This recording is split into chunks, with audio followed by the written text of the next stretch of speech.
Hey everybody, welcome to our virtual Bible study for Wednesday, August the 4th, first Wednesday in August. And we've not been together like this for a while. And we've had a reason for that. We've had our summer series.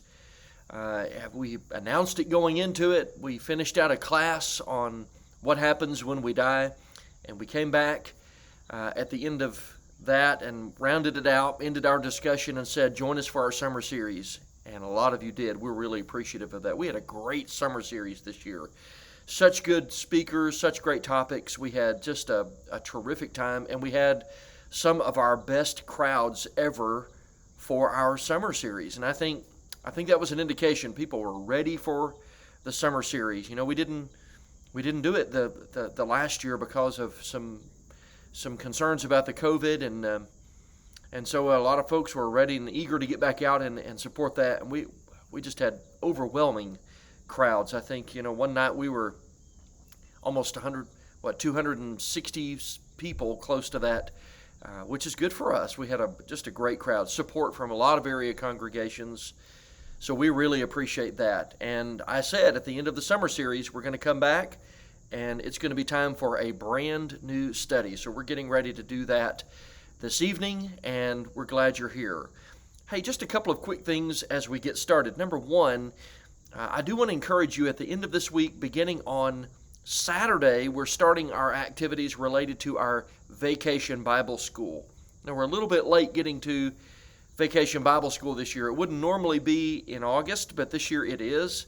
So this Saturday, August the 7th, we have our VBS Kickoff Cookout, and we would love for you to join us. If you have children, bring them. We have lots of activities for the kids. We'll have some registration forms. They can go ahead and register for Vacation Bible School. We have free food, so there's something for everybody, and we hope we just have a great day Saturday, and then Sunday evening begins our Vacation Bible School. And so that's Sunday night, Monday night, and Tuesday night this year. So the full range of activities goes from Saturday through Tuesday, and we have a great theme. We have sort of the backyard barbecue theme, and people have been working diligently to get the building decorated, and we just have a lot of activities going on right now, and we're really excited to have you with us. Especially bring your children, bring your grandkids, invite kids from your neighborhood. We would love to have them all. And if you have school-aged children, or you know people with school-aged children, please let them know that we are offering for school-aged kids to give them a backpack, all of them full of school supplies. So that'll help them out. That'd be a great thing to do for school-aged kids, right? Okay, without further ado, let's get into our Bible study beginning tonight. I took some polls. I sent out some questions. I had some feedback. In fact, lots of feedback. And so what I do with the feedback is I'll take it in. If there's a particular subject that pops up, I pay attention to that. And several of the questions that were submitted, several of the recommendations for study topics that were submitted, all had to do with that they were part of a larger context that we call the scheme of redemption. Some of the questions essentially were asking, how do I understand how things fit in the Bible? If I pick up and I read, for example, the book of Hosea, or I study the book of Zechariah, or I'm looking at Nehemiah, or I'm reading Joshua and Judges, or I'm looking at Matthew, Mark, Luke, or John, how does that all fit together? Because it seems like you've got just 66 books, and sometimes they don't necessarily fit, but they do. And if we understand the plan God had from the beginning to redeem mankind, the plan to bring him and man back together, it's how all the Bible fits together. So we're going to be talking about the scheme of redemption. And we're going to be looking at words we see in the Bible, themes we see from the beginning to the end of the Bible, and I think it's just going to be a terrific study. I think it's a misunderstood theme. I think there are a lot of people, especially in the religious world, who have some misconceptions about the scheme of redemption. And I'm convinced personally that there are a lot of people, just in some of my conversations, that just don't understand the scheme of redemption. They don't understand how it works. They don't understand where certain things fit, especially within the timeline that God had for certain things. And there may be several reasons for that. We're not exactly sure. Maybe some of it is just because it's not been taught as often as it needs to be taught. I was thinking, as I'm sitting here in the morning sun, I'm hoping it doesn't hit me as it comes around the top of the porch here. I was thinking right before we hit the record button that there's a statement in Romans 10, and it really is a conviction of elders, preachers, teachers, people who teach the Bible, that people don't know usually unless they're taught these great truths. Now, that's not an excuse to, obviously we all have to read the Bible, but sometimes we don't teach on the great scheme of redemption. We don't put the pieces of the puzzle together like we should be putting the pieces of the puzzle together. So I was thinking of Romans 10, verse 13, for whoever calls on the name of the Lord will be saved. Salvation, some activity on the part of man. What is involved in that? So there's part of the scheme of redemption. And then he begins by saying, how then shall they call on him in whom they have not believed? And how shall they believe in him of whom they've not heard? And how shall they hear without a preacher? And how shall they preach unless they're sent, as it is written? He goes on to say a number of other things and finishes that thought as we sometimes finish it in verse 17. So then faith comes by hearing, and hearing by the word of God. And a lot of people don't know to believe in certain things because we haven't taught it. We've not preached it. It's not been studied, and maybe that's our fault for not connecting the dots in the scheme of redemption. Sometimes we randomly preach a subject, but it's not connected throughout the Bible, and so sometimes people don't see that whatever the subject is that we're discussing actually started in the beginning. It's rooted in the events of Genesis 1, 2, 3, and then the rest of the Bible is connected to that. Again, I think a lot's been written on the subject. A lot of it is obviously the vast majority of the books that have been written, vast majority of material that is available is written by people who are not Christians. They're so-called Christians. They claim to be, but they're just not. And so when they teach things like Calvinism or a premillennial view of the end of the world, they sort of have some sort of weird eschatological view. It corrupts a person's understanding of the scheme of redemption. There's a statement in Matthew 24 when Jesus is warning people about the events of the destruction of Jerusalem, and he said, many will arise and claim to be Christ, and they'll deceive many people. And in your mind you think, how could anybody get away with that? How could anybody claim to be the Messiah and people believe that about them, unless it's Jesus? And it can only be because people don't understand how the scheme of redemption works, that they're naive on the doctrines and the tenets of the scheme of redemption in the Bible. Now, I'll be fair. I just want to be completely honest. Some of it's our own fault, because when you study the scheme of redemption, there are some big words in the scheme of redemption, like propitiation and redemption and fellowship, atonement. Those are big words.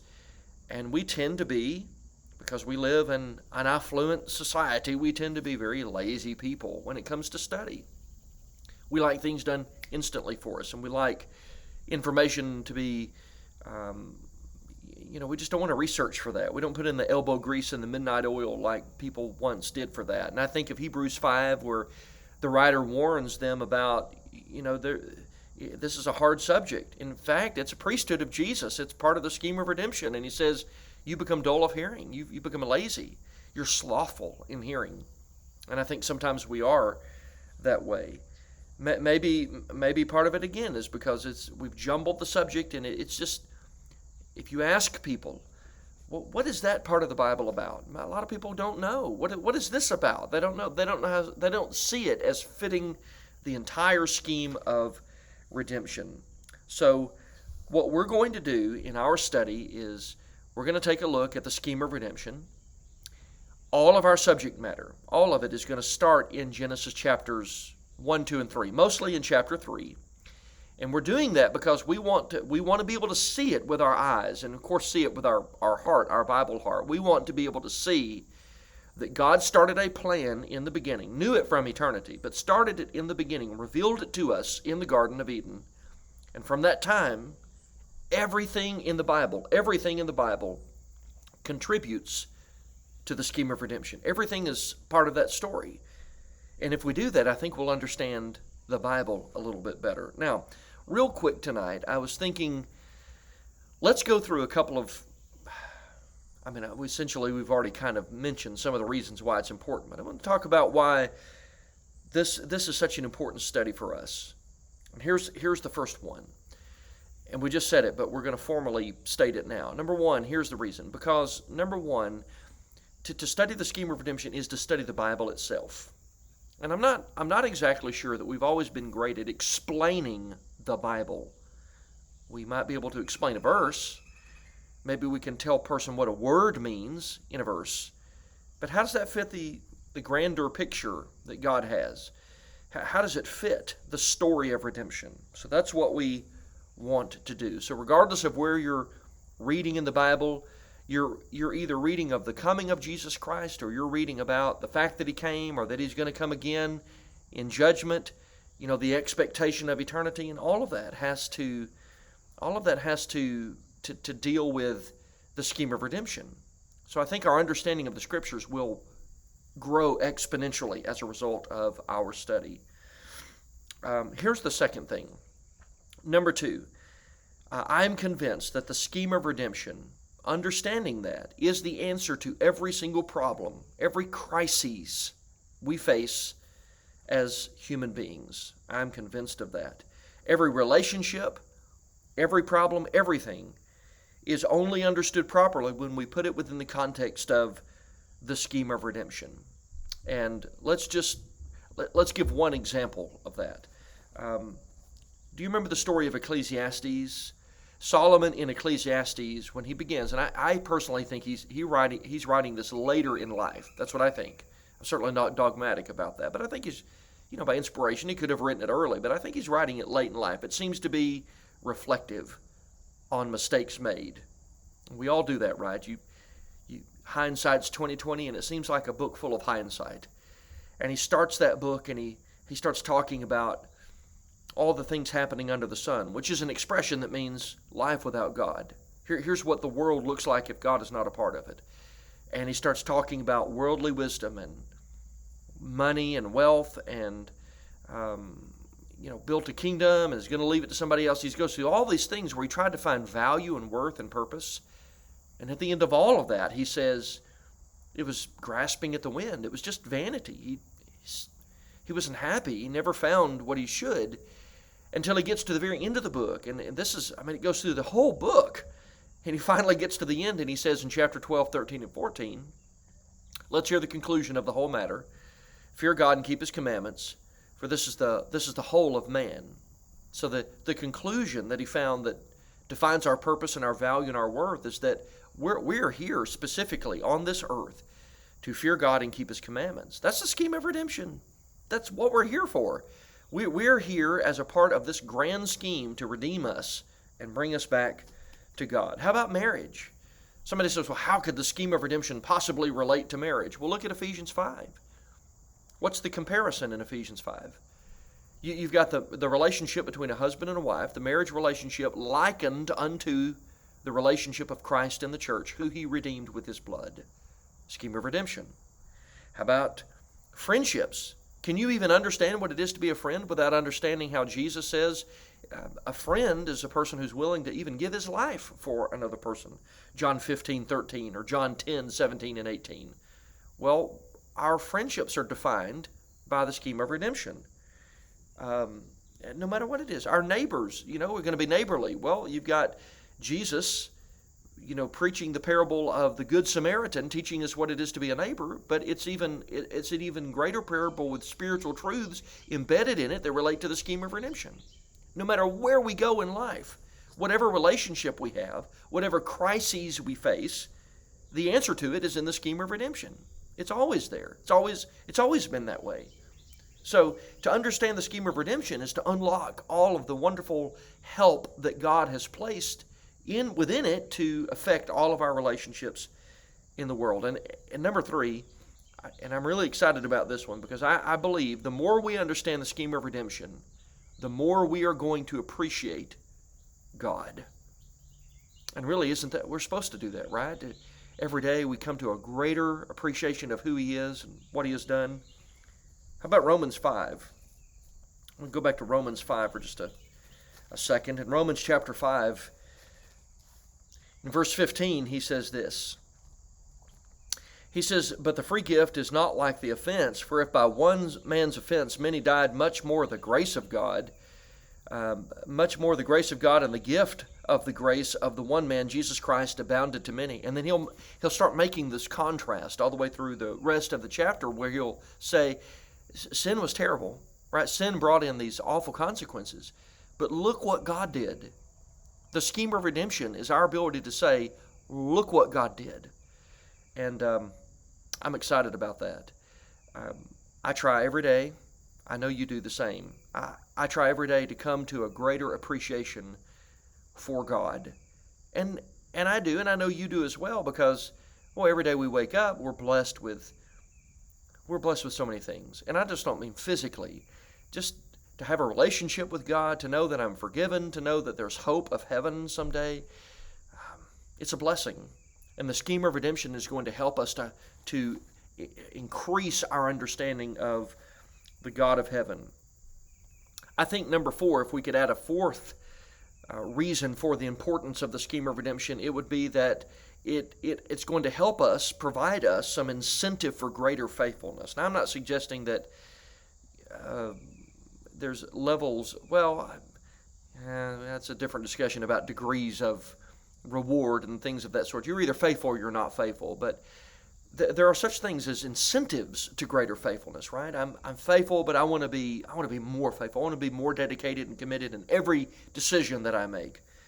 Well, I think the scheme of redemption is going to help us do that. To understand God's plan not only increases our appreciation for God, but at the same time it gives us greater incentive to live right.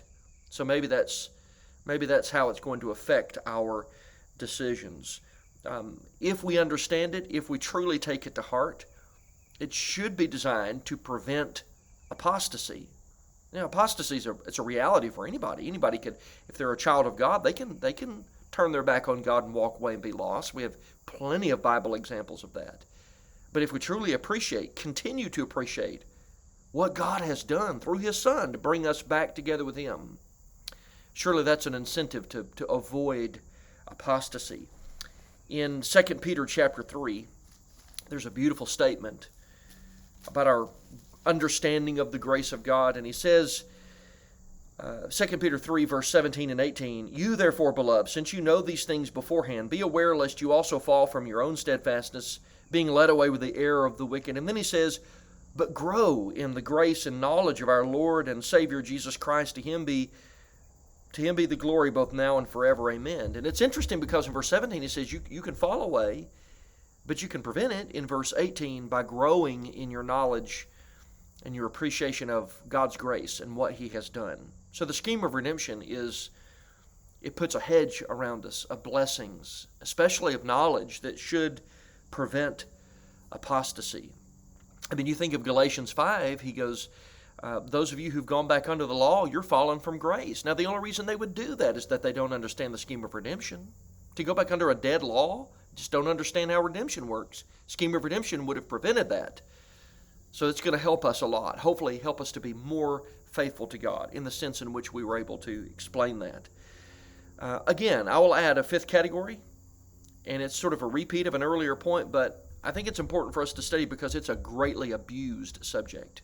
It's been mightily abused over the years. We have to rid the world of spiritual and mental obstacles that prevent a person's loyalty to God. Read 2 Corinthians 10 and begin in verse 3 and listen to Paul explain how the weapons of our warfare are not carnal. They're not physical, right? We don't carry a physical sword to help people to Christ. That's not how we do it. And that's not a statement. That's not a passage against personal self-defense. That's a passage that's saying how we win people to Jesus is by presenting truth. It's by logical argumentation. It's by tearing down bad ideas. And if people have a bad idea about the scheme of redemption, it's got to go, because the only way a person's heart will be won to be faithful to God is by understanding what God did in truth. So number 5, it's a greatly abused subject. I would suggest maybe going back to what Solomon said. Number 6, life doesn't even make sense if there's not hope, and hope depends upon the scheme of redemption.